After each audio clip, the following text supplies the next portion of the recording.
not backing down in this fight. I am loving it. And I'm loving Stephanie. I love when Lisa and Larsa on the past episode were going at it. And, Lisa's like, you're so self-obsessed. And Stephanie's like, I'm just sitting here thinking about what I have to do at work and how I can make money.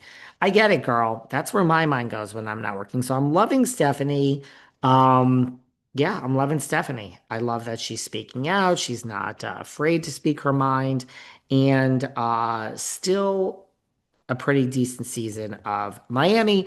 Not sure I love it as much as the rest of you. I like the OC better, but not a bad season of Miami, if you want to ask me.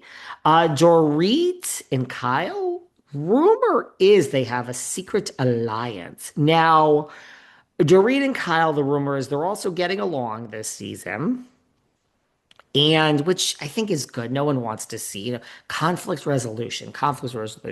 But the rumor and not nastiness is that Dorit and Kyle have a secret alliance that I've heard this from a source, which is pretty reliable, but who knows if it's actually true. But I heard that Dorit went to Kyle before the season and is like, listen, because I guess everyone goes to Kyle, just like Kyle goes to them and says, don't bring up Morgan or you're all axed from the show since I'm a secret producer, which we've known forever. And Brandi Glanville's revealing it as if it's some deep, dark secret. But Dorit goes to Kyle and is like, look, takes one to know one. I'm obviously going through it. I mean, this thing with PK is about to get nasty.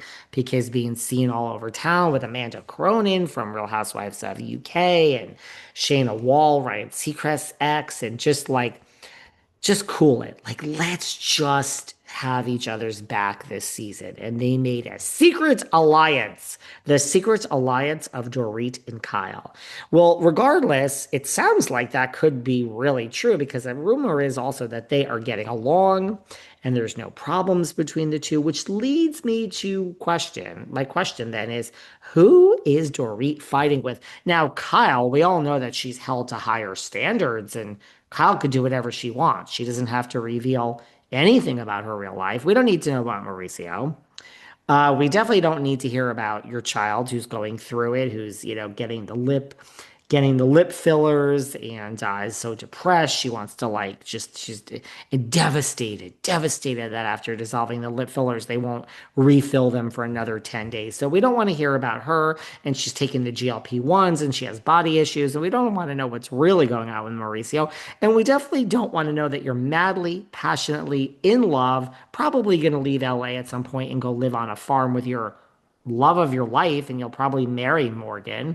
I hope Morgan doesn't want any children because I mean you'll have to start over. Not that you're ever too old for children. I mean look at Trump and Michael Douglas and Rod Stewart has a young child. I just was looking at pictures of him because he's still on tour. But Kyle doesn't have to reveal any of that. But Dorit, so she certainly doesn't have to fight with someone, but Dorit will have to fight with someone. Who is that going to be? Because if you have a secret alliance with Kyle, you ain't going to fight with your best friend, Erica.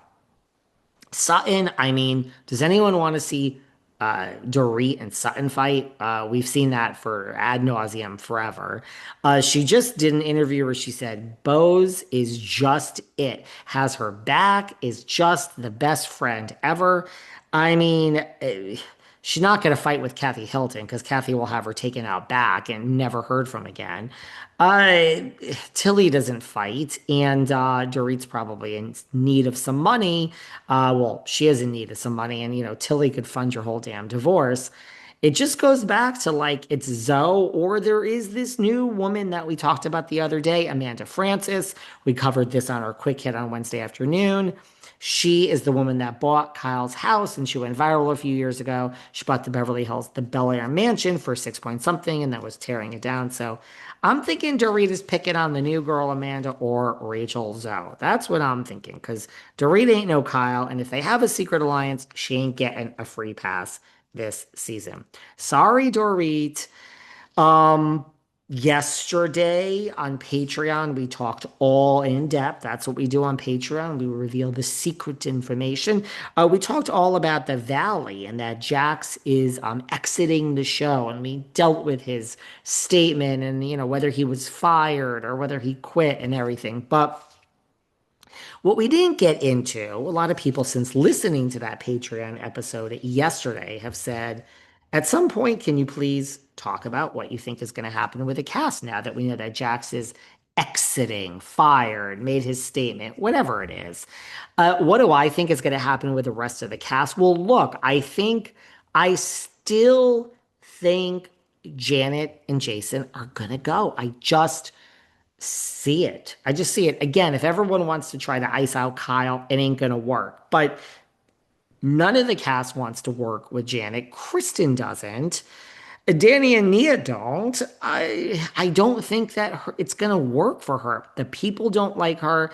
I just don't think it's gonna work. I mean, again, we love to hate Tamara. We love to hate Ramona. When we hate someone like Diana Jenkins, it usually doesn't work out well, especially a second season person. So I really think Janet and Jason are going, which if that is the case, that then leaves Zach and Brittany, Kristen and Luke.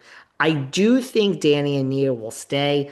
I don't think they're great. I think they need to step it up. But again, if you think about like Summer House season three, when Paige and Hannah came in, when Paige and Hannah came in season three, and now they're like, Paige became such a vital part of the show. It really solidified like Carl, like it made us feel more comfortable with Carl and Kyle and Lindsay and all the OGs. Like it gives you another level of depth when a cast changes over or has a new person come in or people. So I actually think by bringing, with Danny and Nia staying, I think they'll survive, and I think then we'll get to really flesh them out more because we'll have these new people and they'll just de facto feel more like OGs. I think that's exactly what happened with Carl and Kyle and Lindsay and how they really kind of grew into their roles once Paige and Hannah came. I think that's what's going to happen with Danny and Nia. I don't think they'll go.